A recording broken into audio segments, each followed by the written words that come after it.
Girl was on a video call. A masked killer suddenly brandished a sharp knife and plunged it into her body, but he left a photo on the computer. At this point, the detective discovered blood traces around the killer's mouth. This blood had sprayed from the victim's wounds. The detective then conducted a thorough examination of the crime scene and successfully found saliva left behind by the killer. However, DNA testing revealed that the person who left the saliva had no criminal record whatsoever. Later, they also caught the mysterious person who had hacked into the girl's computer. Unfortunately, this mysterious person was not the killer who had left saliva at the scene.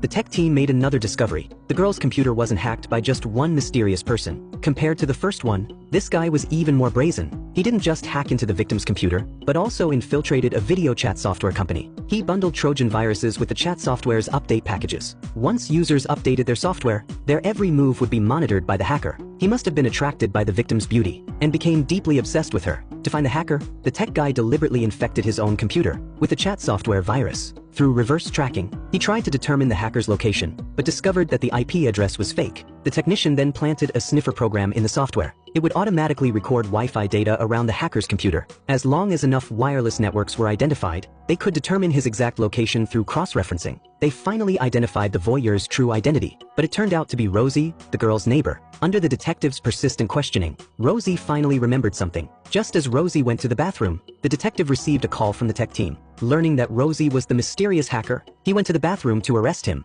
but Rosie had already escaped. After checking his residence, they discovered that he had been watching the girl and was even perverted enough to imitate her lifestyle, pretending to be her friend. The detective suspected that Rosie was the one who killed the girl. After killing her, the overwhelming sensory stimulation caused him to develop post-traumatic stress disorder. At this time, the forensics team ran DNA tests on Rosie's toothbrush, but the results were unexpected. Rosie's DNA didn't match the saliva DNA from the crime scene. He wasn't the killer. The detective now suspected that Rosie had remembered what the killer looked like and was definitely going to get revenge for the girl. Meanwhile, the tech team recovered another deleted video from the victim's computer. In the video, the girl claimed that someone wanted to assault her and that she was going to report it to the police. But even though the video was clearly recorded, the girl suddenly chose to delete it. The video didn't reveal who this person was. Based on the clues they had, this person who wanted to assault her was likely the killer. To get more clues, everyone watched the video of the girl's murder over and over again. They unexpectedly discovered that when the killer was committing the crime, he was wearing a bracelet on his left hand. Based on the pattern on the bracelet, police immediately screened all social media photos in the city.